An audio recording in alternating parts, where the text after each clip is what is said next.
Three reasons why Social Security disability benefits get denied, how to avoid it, and if it unfortunately happens to you, how to appeal it. This is Brian Tarian. What I'm going to share with you is based on my personal experience over the last 2 decades of advocating for people that have a sickness or an injury and helping them go through the disability approval process. We have 193,000 members here now. So we've watched lots of these disability cases, and I'm in hopes that if you're watching this and you haven't been denied, you learn something that will prevent you from being denied. And if you unfortunately have been, I'll teach you what to look for in your denial letter and how to formulate your appeal. At the end of this video, I'll give you directions on how you can get some exact how to practical steps to put into place. So here we go. Number one is people submit a weak application. A lot of people, I'm not really quantifying this, but a lot is people submit their disability application by just simply going online and filling out the online application and saying, oh, I'm done. But 1.9 million people apply annually and 687,000 get their benefits. So it's a really massive disparity. And a large part of that is because of that, just guess at your initial application. That my mission here is to help you prevent doing it. So that's one, weak application. Second one is people have a solid application. They have plenty of evidence, but not all of it gets into their case file. I'm going to talk to you about how to look for that and hopefully cut that off, head that off before it happens.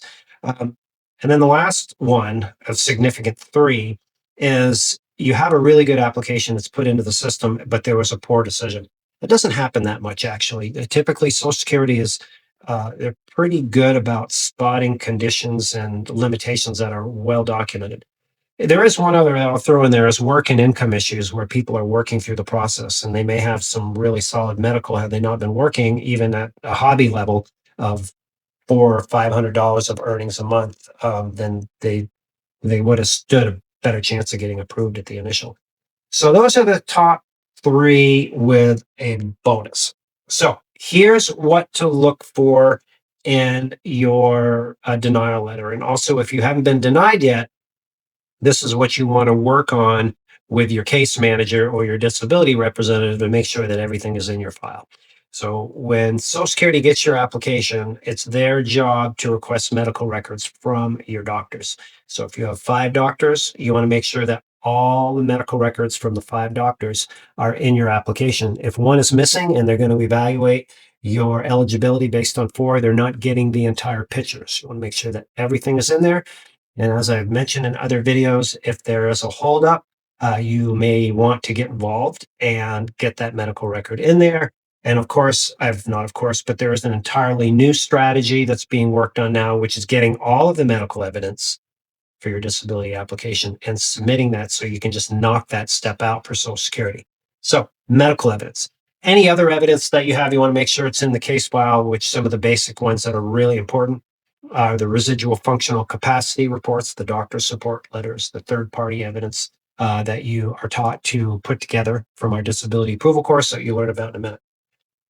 So if you get your denial letter and everything is in there, you're missing a medical record, that's going to give you some premise for your appeal. So listen, you made a decision based on my eligibility, but not all of the medical evidence was in the file. That's one. And it would be the same for medications. And it would be the same for any other medical evidence.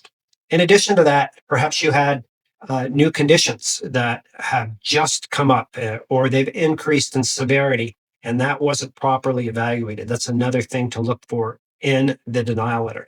Now, even if you're using a disability representative, please review your denial letter with this general framework that I'm giving you. I'm just hoping that they do their job, but in the event that they miss something, perhaps you can catch it and point it out to them. So also, if you are appealing, you want to point out, as mentioned, the new conditions, but any changes in your conditions. Have you had increased lifting restrictions? Are you sleeping less? Are there other things going on in your life? And with the appeal process, you have 60 days to complete the appeal.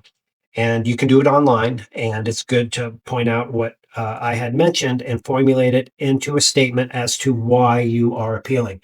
If they got everything right and they just totally botched the decision, then you just want to communicate in a statement that applies to you why you cannot work. A short, concise statement, and that, basically they missed it. You don't want to tell them that, but that's the general concept of your appeal, and get it in. So just to recap, if you're going through the approval process or you've been denied, you want to make sure that all of your medical is in the file, all of your diagnoses are properly documented. Any additional evidence, third party RFCs are in the file. So they're evaluating everything that you have. That one thing will help you out a lot. So here at the Disability Digest, here's how we can help you. Thank you for watching this video all the way to the end, by the way. We have other videos on our YouTube channel and other social media outlets. But the best way that we can help you is we offer a customized, no-cost approach to helping you get your benefits approved. Or if you're watching this and you're already approved, we help you keep your benefits and maximize them. How we do that is with our membership. Membership is no cost here. There'll be a link around this video. You click on it, there'll be a green button. Once you click that green button, you go in and complete your membership profile, and that will get you into the information that's going to be most helpful for you. Maybe you're just getting started. You haven't applied yet. What you need is different than somebody that's applied and waiting, somebody that's applied and denied, somebody that's applied and approved. Significantly different. There isn't a one size fits all.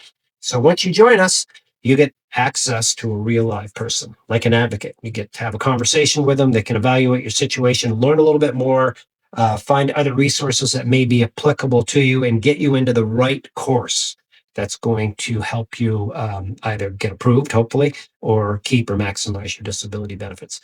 No charge for your membership, no charge for the advocates that we have here. And we teach you how to manage your case on your own. Now, if you decide that you don't want to manage it on your own, or it doesn't work for you and you want to discuss having a representative, that's something that you could do with an advocate. They could provide you with an evaluation and what your options may be. Certainly hope that you find this helpful, and I've caught you before you're denied, so you can make a difference in your case. Love to hear from you in the comments. Join us. Drop us a note. Make it a great day.